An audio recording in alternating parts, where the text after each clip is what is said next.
La universidad es un lugar de innovación, por eso innovación y universidad son la misma cosa. En estudios políticos y relaciones internacionales de la Universidad Francisco Marroquín, los estudiantes son los dueños de su proyecto académico. We've developed incredible curriculum, we've developed incredible outreach. Es la carrera del futuro de alguien que quiera adentrarse en el apasionante mundo de los estudios políticos con la libertad como eje central.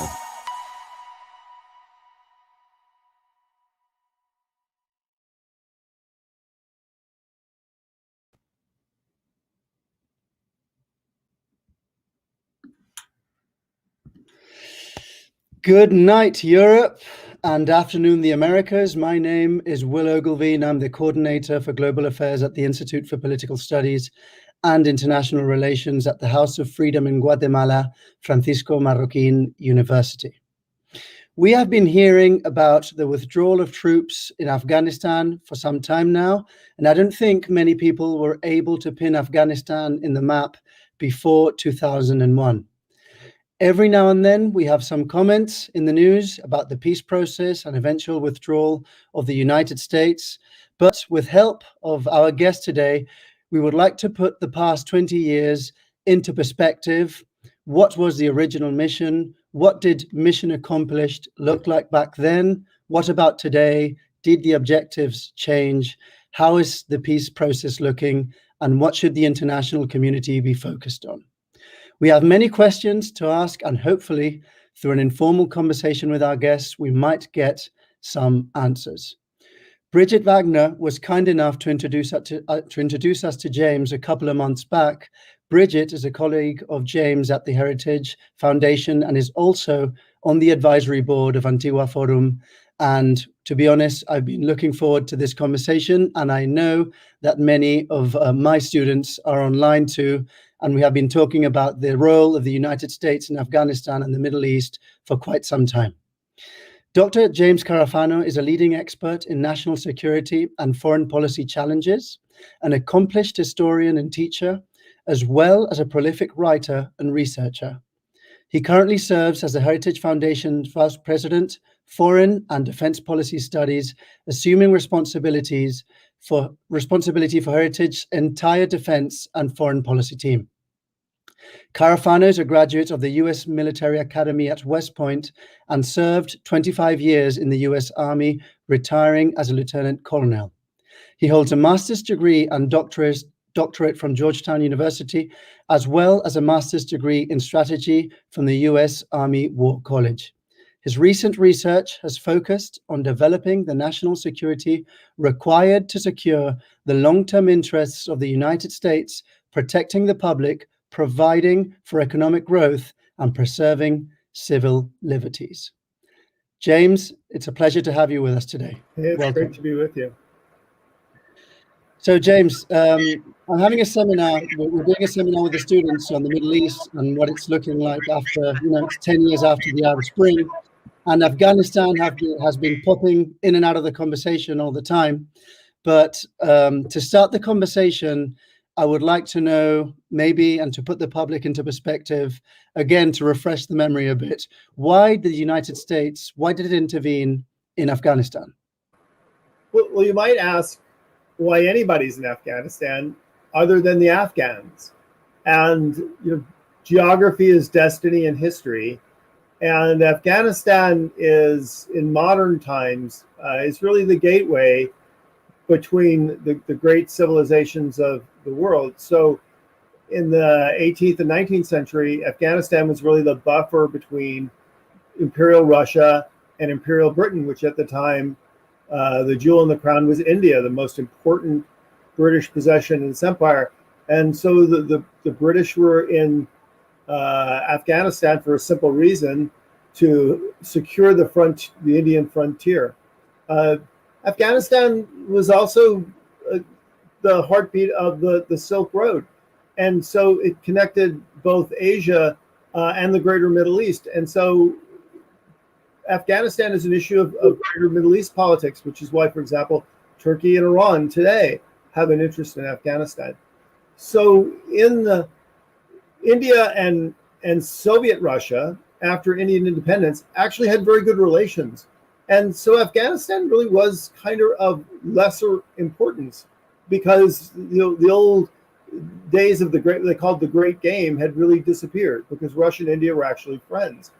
But as you get into the latter years of the Cold War, the Russians really worried about that portion of the frontier. And they weren't worried about India.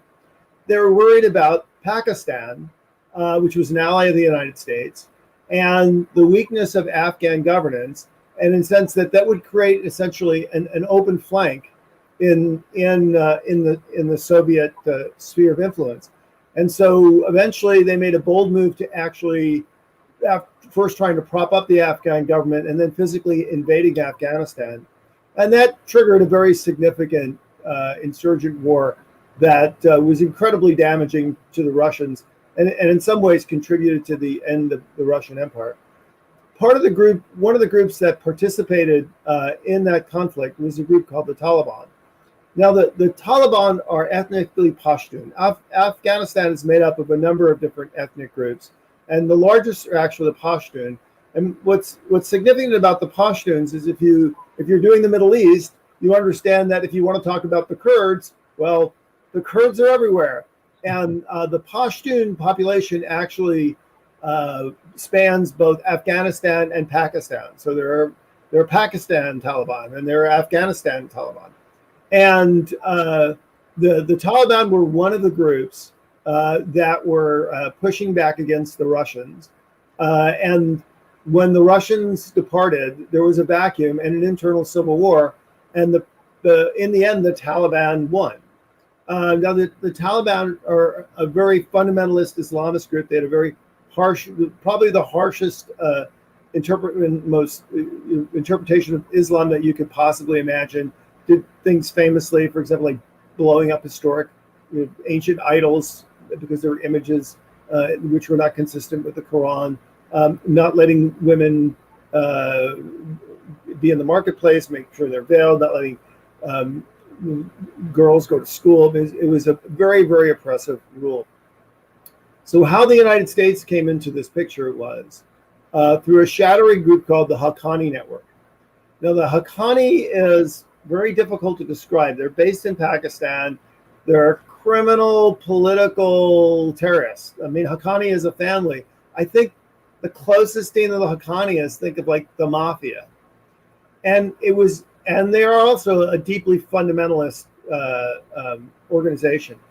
It was the Haqqani who really reached out to the Taliban and said, not just creating the links between the Taliban and the ISI, the Pakistani intelligence service, because increasingly Pakistan and India were at odds, and Pakistan looked at Afghanistan as leverage against India.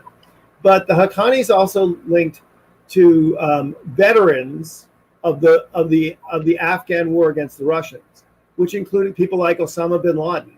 These are groups that were not supported by the United States.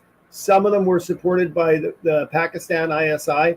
Some of them were supported by funds that they got from Saudi families and other families in the Middle East. Many of them left Afghanistan with the idea of taking the jihad back to the Middle East. And if you look at the origins of many of the radical movements in the 90s in the Middle East, what they hoped to do was take the veterans who came from the Middle East to fight the jihad against the Russians, take that movement back to the Middle East and overthrow the Saudi government, overthrow the UAE government, overthrow the Kuwaiti government, throw the Israelis into the sea. Obviously, none of the governments in the Middle East were super hot on that. Many of them, including Osama bin Laden, fled the country. He went to Sudan, and he was being pursued in the Sudan. It was the Haqqanis who convinced the Taliban that they should help these radical jihadists. And so on that invitation, Al-Qaeda and groups came to Pakistan and under the blessing of guests of the Taliban, set up camps and infrastructure to really continue a global Islamist campaign against the West and particularly against the United States. And that's where 9/11 was born. After the 9/11 attacks, and after the United States pinpointed that Osama bin Laden was responsible for directing the terrorist attacks against the United States, the U.S. demanded that the Taliban essentially disengage from from Al Qaeda and essentially either allow the United States to come in and get Al Qaeda or turn those people over to the United States. The Taliban refused, and that precipitated the U.S. invasion of Afghanistan. Did two things. It drove the Taliban out of Afghanistan, along with the factions of Al Qaeda. The Al Qaeda factions stayed in Pakistan, some of them under the cooperation and the cover of some of the people from ISI. The Taliban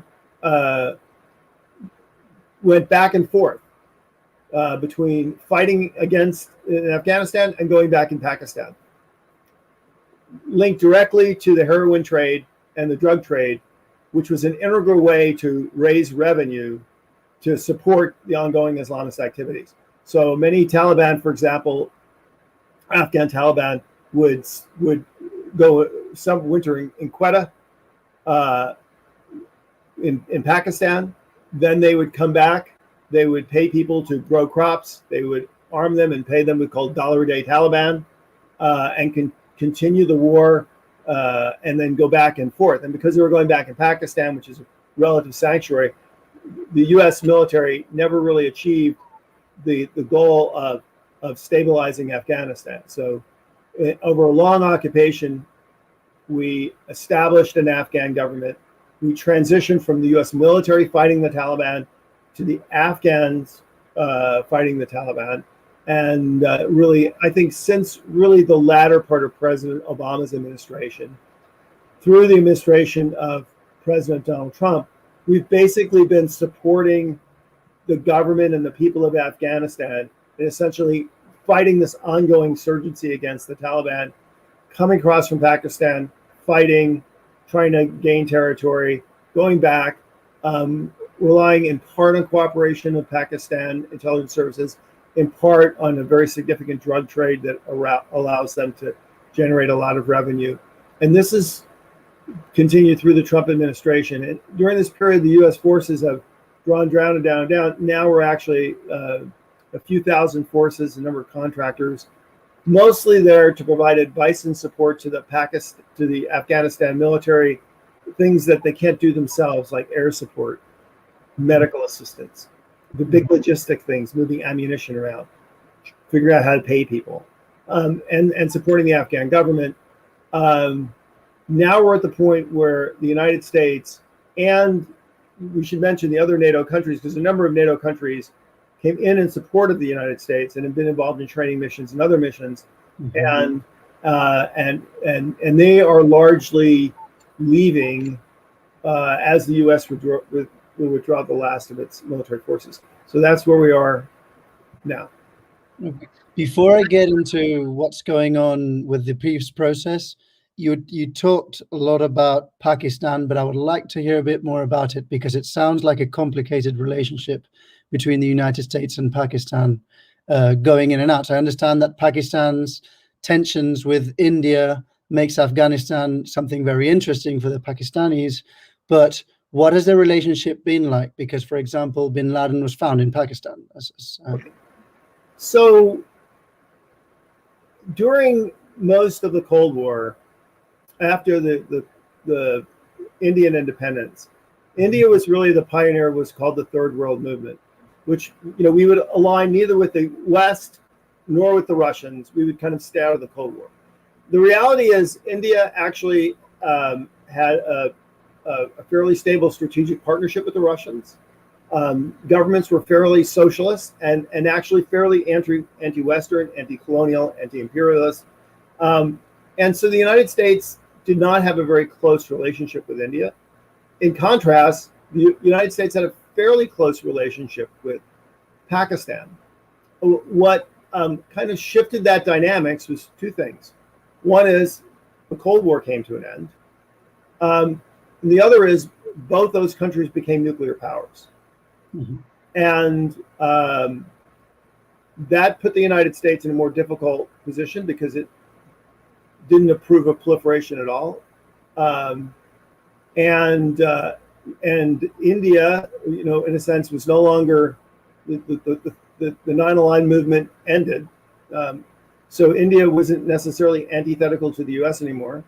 And, you know, the United States found itself going from pro-Pakistan and kind of not friends with India to kind of balancing between Pakistan and India to actually today, largely because of China, the U.S. has a very strong strategic relationship with India, because India has shifted from, this is no longer about the Pakistan-India competition, where the United States really tried to kind of balance both powers, to where India has shifted that their main strategic concern is really China.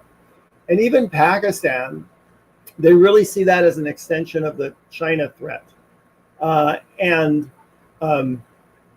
They see Pakistan increasingly subordinate to China, and so they see potentially an avenue of threat from Pakistan using Afghanistan, much in the way Pakistan uses the Kashmir to kind of ratchet up and down tensions, that a Taliban in Afghanistan or a failed state in Afghanistan could be another route that Pakistan could potentially push destabilizing influence into India.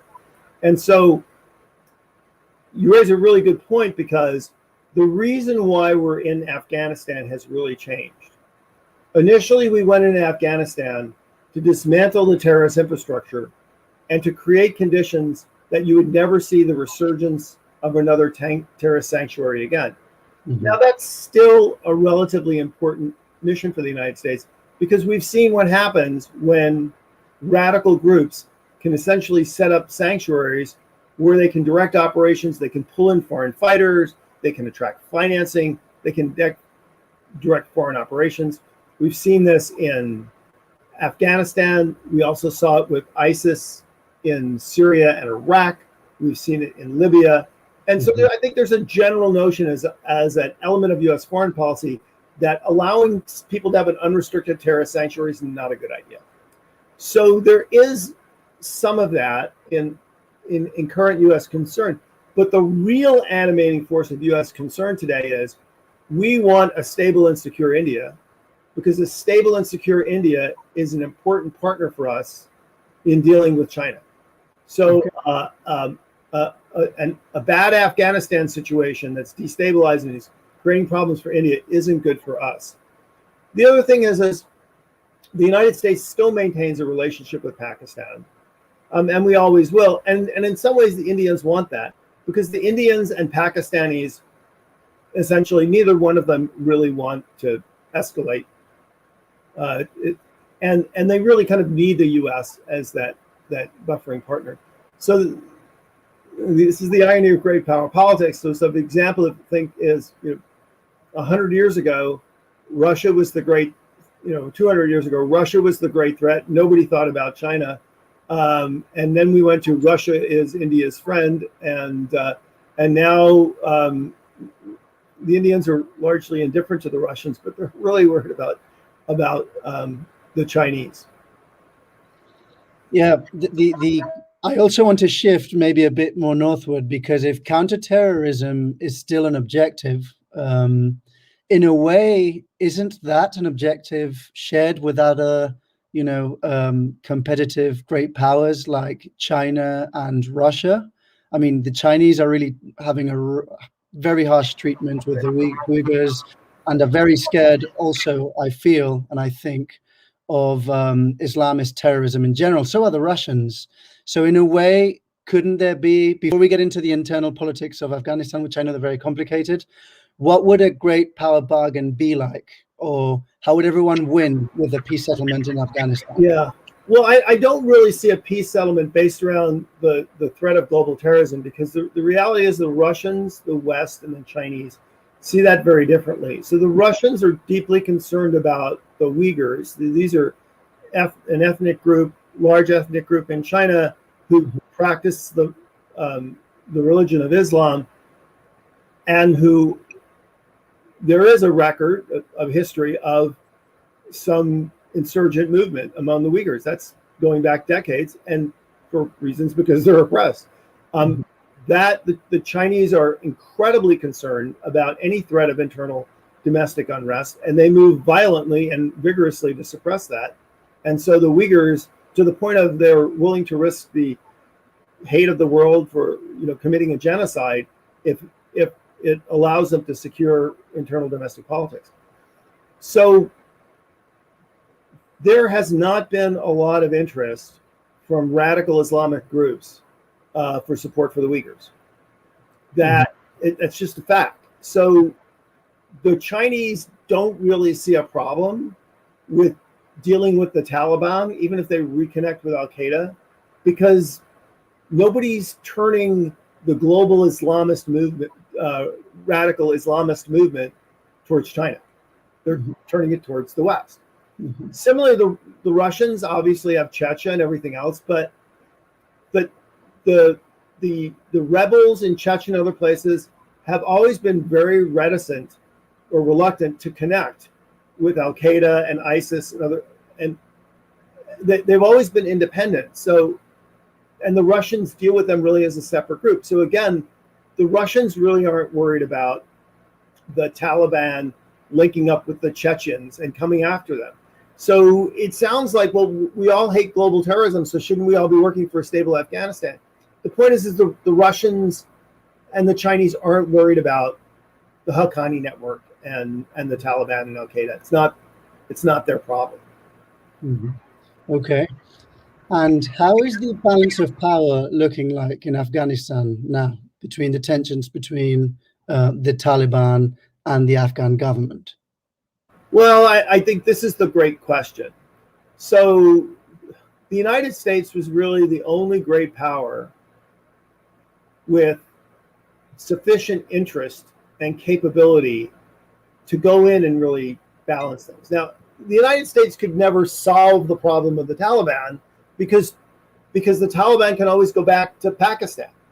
And this is actually very analogous to the reason why the United States could never ultimately win the war in Vietnam, because the Viet Cong and the North Vietnam Army could always retreat to North Vietnam, and we were willing to bomb North Vietnam, but we were never willing to invade it.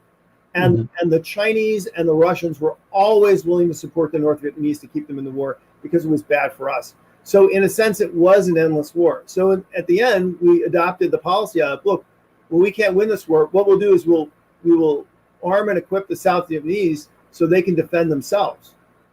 That actually worked, but then we withdrew our support in 1975 and the South Vietnamese collapsed.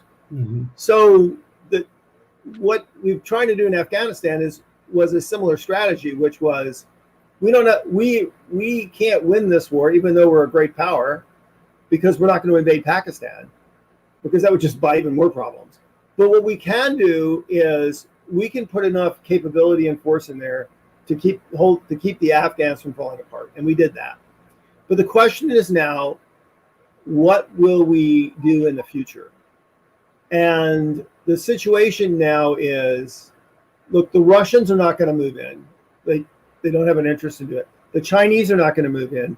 The Indians are not going to move in. And so what you presently have is a bunch of different factions in Afghanistan kind of weighing their options and figuring out what kind of deals we can make. So there's just a lot of deal making going on.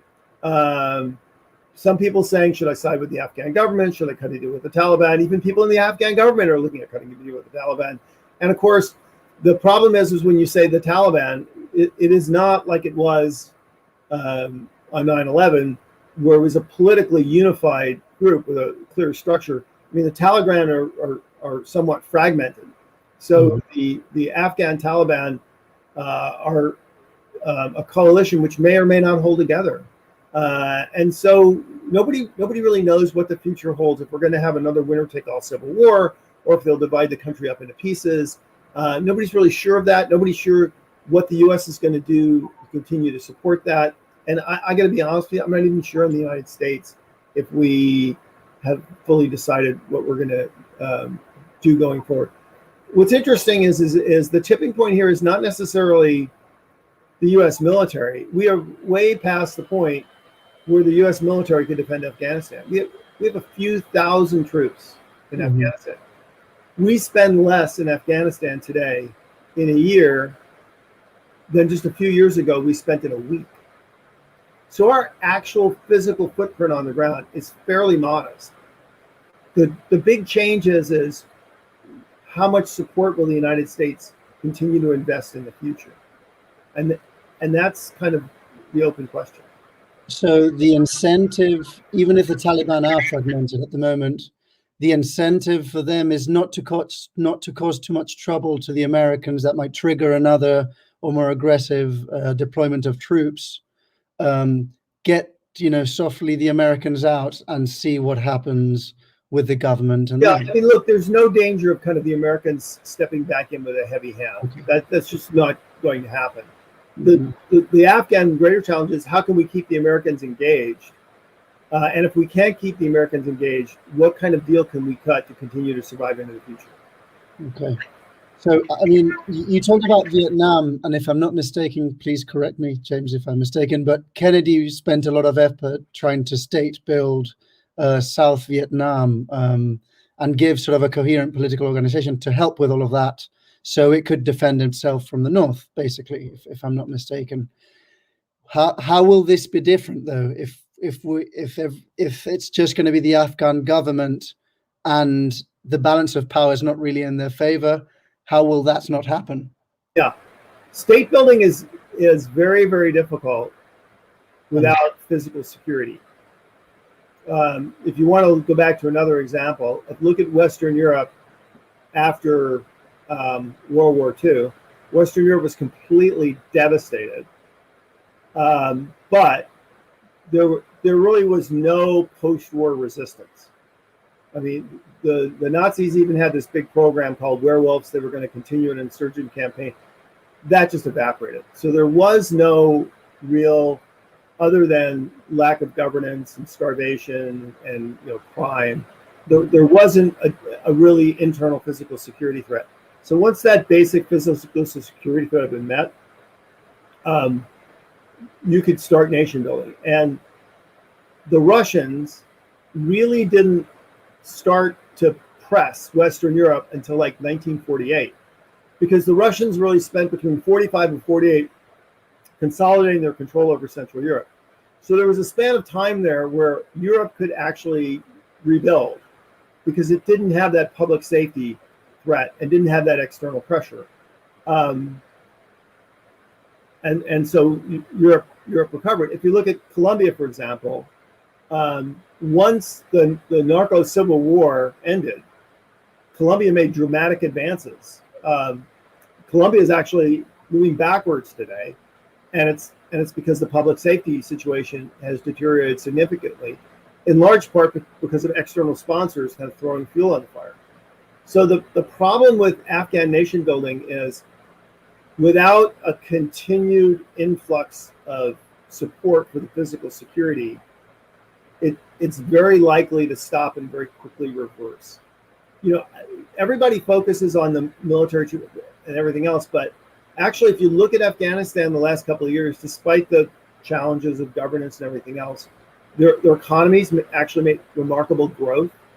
The number of children going to school has dramatically risen. Mm-hmm. Safety in communities has actually dramatically risen. The Afghan government controlled way more territory today than they did after the Taliban were expelled after 9/11. So Afghanistan was building as a nation, but when you have an ongoing threat to physical security, unless you've got a counter to that, it's very difficult to see how that will sustain. It's really hard to rebuild a country in the middle of violence. That's just the reality of it. That's understandable. I wanted to ask also, maybe not just in the conversation about Afghanistan, but I know that you've written a book on the role of private contractors, and I don't think that's very well known to the public, what they do exactly, how that works. Are they effective? Could you tell us maybe a bit about that? Could that also be maybe a middle-term solution to help the Afghan government? And the short answer is depends on who the contractors work for.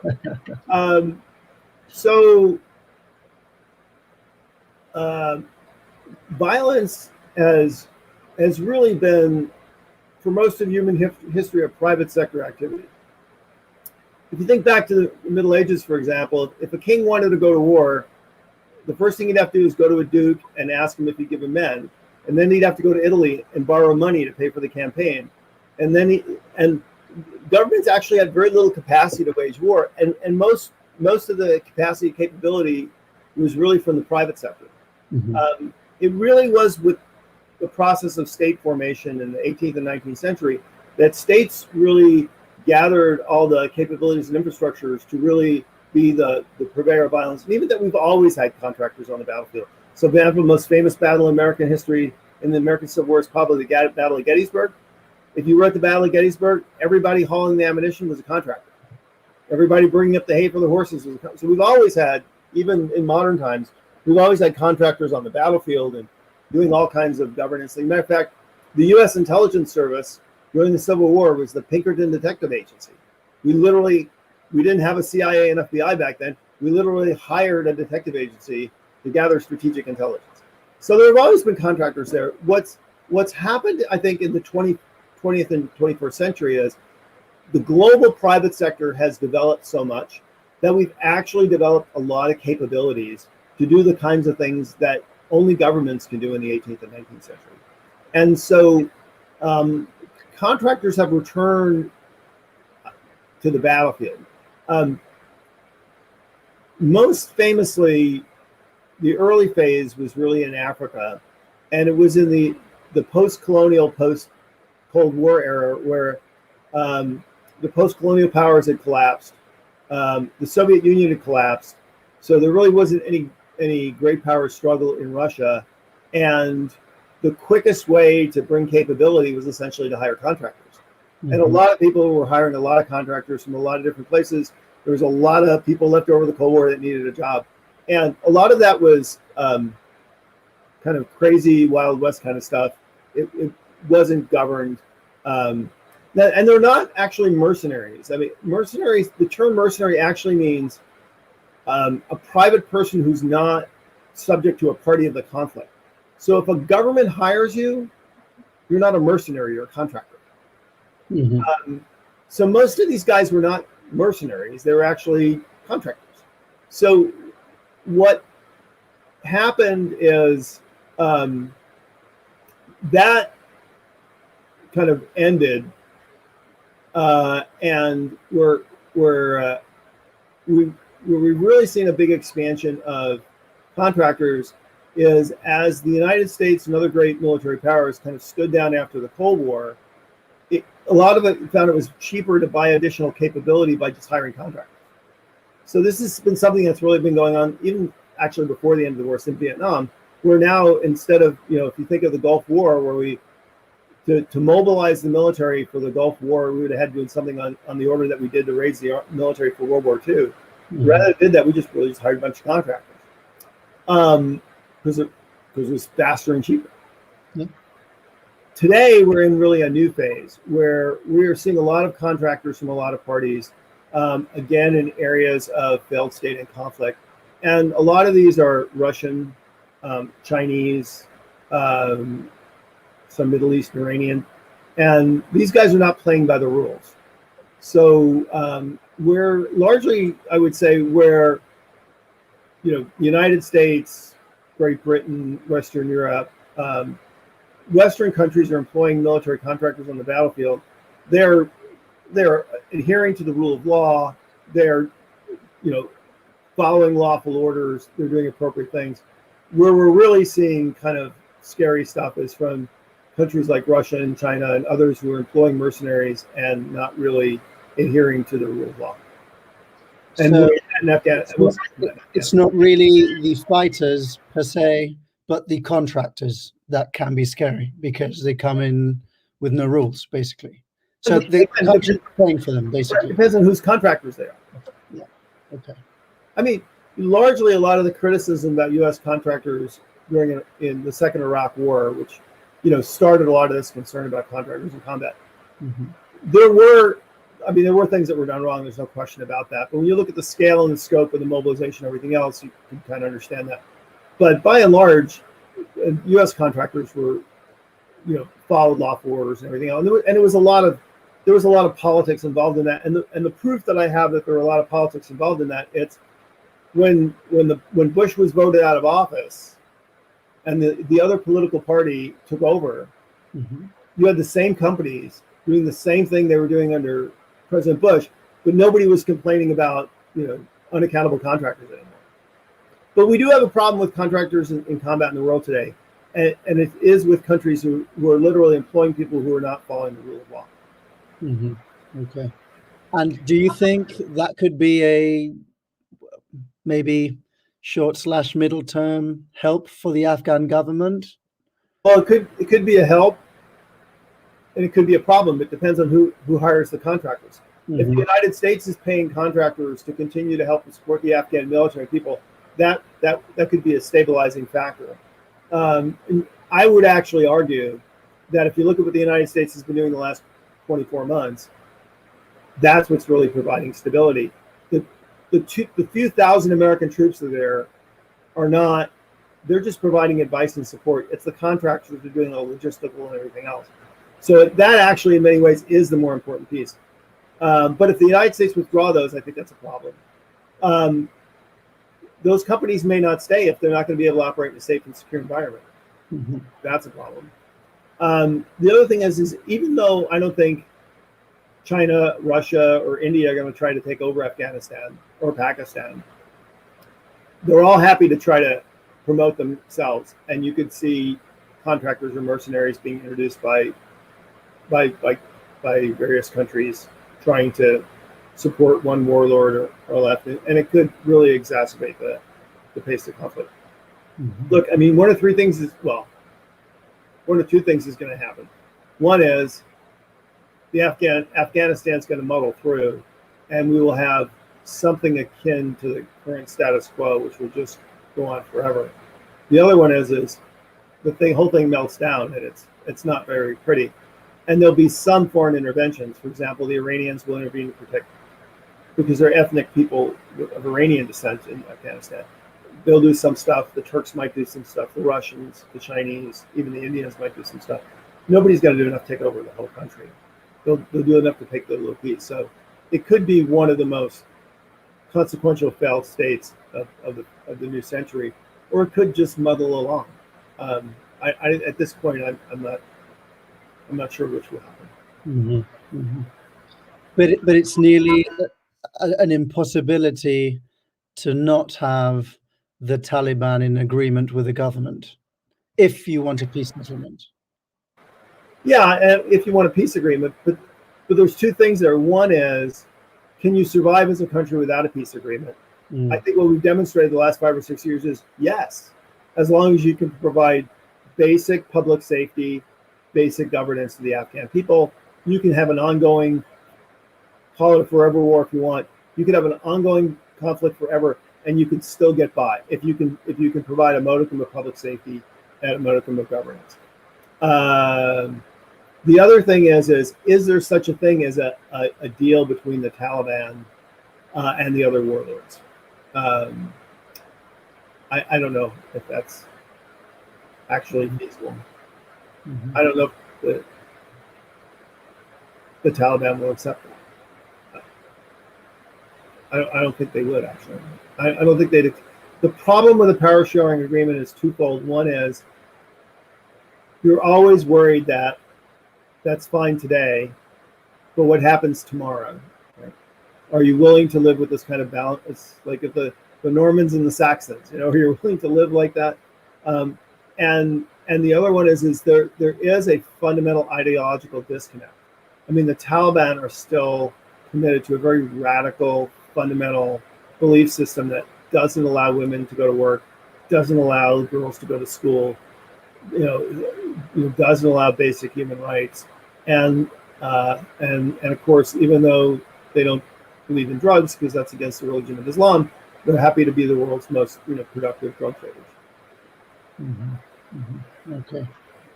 Right. So I'm going to be starting with with the questions that are coming through YouTube and Facebook. Please, everyone who's watching from home, we're open now on our Q&A, so I'll be launching James any other questions you'd like to ask him here. I think what we should do is, Will, you should take all the hard questions. I'll take all the... No, I'm learning too much to talk. I'd rather listen. But thanks. Okay, so Estefania is asking through Facebook, how does the withdrawal from Afghanistan impact the military? Yeah, the point is, the answer is not much. Our deployment in Afghanistan is now down to a few thousand soldiers. So in terms of global military commitments, it's not a lot. It particularly, people say, well, we need to focus on China. Well, moving a couple of thousand U.S. soldiers around, in the vastness of the Asia Pacific theater isn't going to really accomplish much of anything. So it is, and the costs are significantly down. I mean, there was a time when Afghanistan was sucking a lot of the military's cash, and you could buy planes, and you can, but this is not a big commitment. Matter of fact, the casualties in Afghanistan today are probably less than other theaters have in training accidents. In other words, more people are probably dying from training accidents in other theaters than are dying from combat in Afghanistan. The U.S. has probably proportional military commitments all over the world if you look at troops you have in Latin America and Africa and different places. So it's in and itself is not going to free up a ton of resources, and in and of itself isn't really costing the U.S. military and the U.S. taxpayers all that much. So the notion that somehow disengaging from this is allowing the U.S. flexibility to deal with other things, that's probably not really true. And the converse actually is, if you walk away and it becomes a big regional problem, then you're actually, it's like the person that, didn't take all their antibiotics, right? And, and then the disease came raging back, right? It's a bigger problem if they just finished their antibiotic. Mm-hmm. And James, I also wanted to ask you a question regarding how you see the role of the United States in the Middle East in general, not just if we zoom out a bit of Afghanistan. Obama was very famous with all the pivot to Asia and the new theaters and everything that's going on in the Indo-Pacific. But what do you see? Has that changed in the last 10 years for the United States? No, I mean, I think the reality is the United States is a global power with global interests and global responsibilities. I mean, I don't think anybody in America thinks we're really the world's policeman or the world's babysitter or anything else. But the reality is we have very significant interests all over the world. And we either have to be able to get there to defend those interests or be there or to have influence. And if you think about it, what knits the United States to the rest of the world, and actually kind of what knits the entire planet together, is Western Europe, the greater Middle East, and the Indo-Pacific. These are the giant lily pads and the commons that connect them, everything from the Suez Canal to the Straits of Malacca. This is the giant rubber band that kind of holds the whole world together. And so what's really in the best interest of the United States is that all three of those regions are relatively peaceful and stable, because that just makes life easy for us. It's like if you in early America, if you were having a train, it'd be great if the train never had to go through Indian country, right? That if every place the train went from New York to California was relatively peaceful and stable, then you could do commerce and everything else effortlessly. So although you hear many people in the United States, we need to pivot to Asia, we need to pivot to dealing with China, there's two problems with that. One is China's influence is actually global. So saying we need to focus on China, so we all need to go to Asia, is kind of saying like we all need to go to the bank after the bank robbers already left the bank, right? China's everywhere. So dealing with China is really a global problem, and you can't deal with it just by being in the Indo-Pacific. And the other thing is you still need to have a stable Europe, and you still need to have a stable Middle East. It's like the guy that goes to the doctor and says, the doctor goes, you have cancer and a brain tumor and a bad heart. Which one would you like me to fix? And well, you're like, can I live without the other two? And the doctor goes, well, no, right? So, I mean, America can't really rest at peace in the world without a stable Middle East, a stable Western Europe, and a stable Indo-Pacific. And in this respect, Afghanistan is actually potentially impacting on two of the three. Potentially can impact on the stability of the greater Middle East, and definitely can impact on the stability of South Asia. And given the increasing importance of India in global affairs, I mean, that'll have a ripple effect across the region, if not the whole world. Mm-hmm. Thank you. Okay, more questions coming in. You're doing nicely, James. You don't need my help at all. So Lisa's asking on Facebook, what are the costs and benefit of the withdrawal of the US troops? I don't really see a lot of benefits. Unless you're it's not so expensive as you're saying. That's it's not really very expensive to be there, to be honest.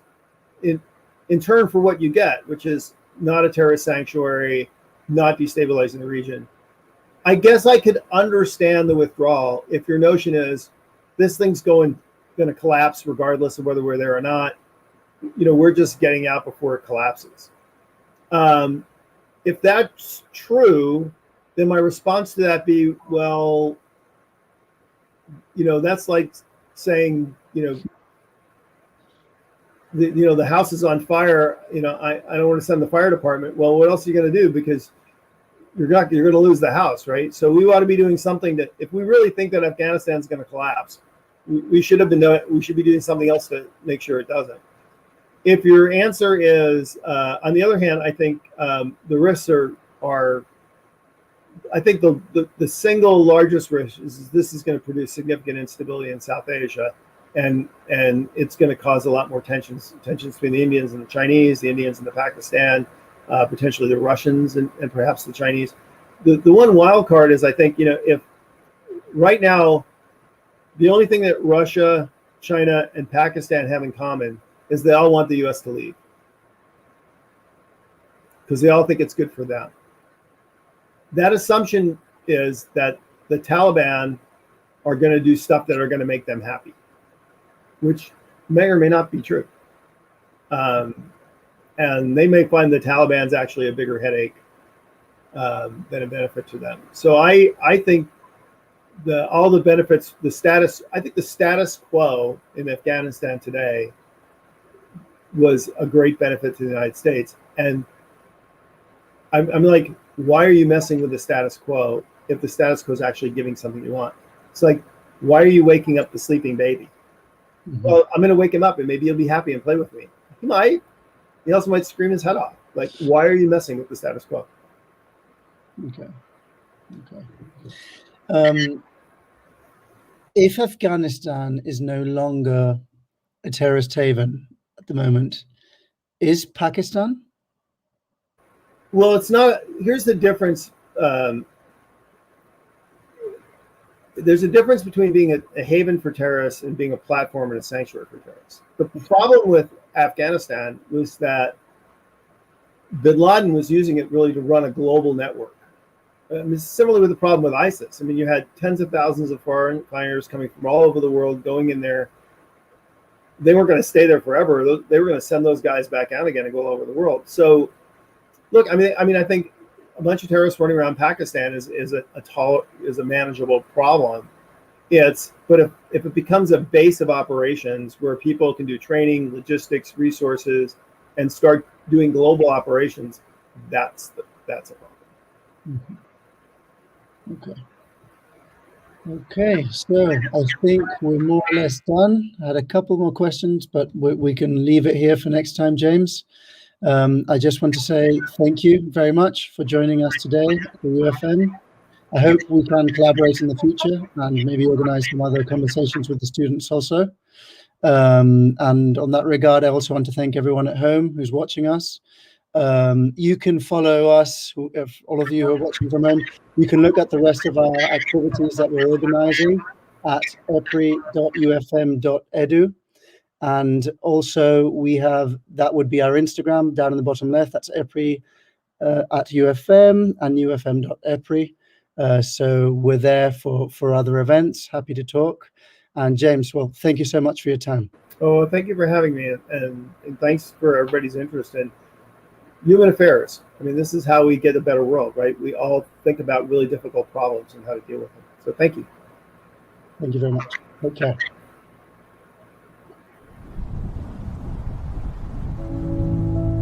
Antigua is such an amazing and special place. An absolutely beautiful location. We're outside in nature. Han sido 2 días en los que hemos dado un repaso a todo lo que es la Marroquín y también un repaso a todo lo que creemos que debería ser.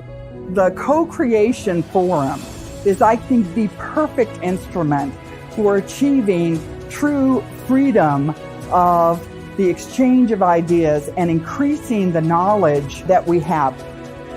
Hay que estar abiertos al descubrimiento de nuevas ideas. En estudios políticos y relaciones internacionales de la Universidad Francisco Marroquín, los estudiantes son los dueños de su proyecto académico. Cuando uno agrega más mentes al proceso, uno sale enriquecido porque descubre métodos que no hubieras pensado por sí solo. Ha sido una apasionante experiencia de co-creación y co-creatividad en la que personas de diferentes partes del mundo venían a crear la carrera del futuro. 67 participantes pensando en el futuro de EPRI. It's a really interesting opportunity to engage with people in a sort of bottom-up way, to ask and try to provide some answers to important questions about education and society. My expectations were actually superseded by reality, that the reality actually worked a lot better. La universidad es un lugar de innovación. En cuanto deja de ser un lugar de innovación, deja de ser universidad. Por eso innovación y universidad son la misma cosa. This event is putting Francisco Marroquín and the networks of scholars in Guatemala, students scholars, on the international map. The future is very bright for EPRI and very bright for UFM.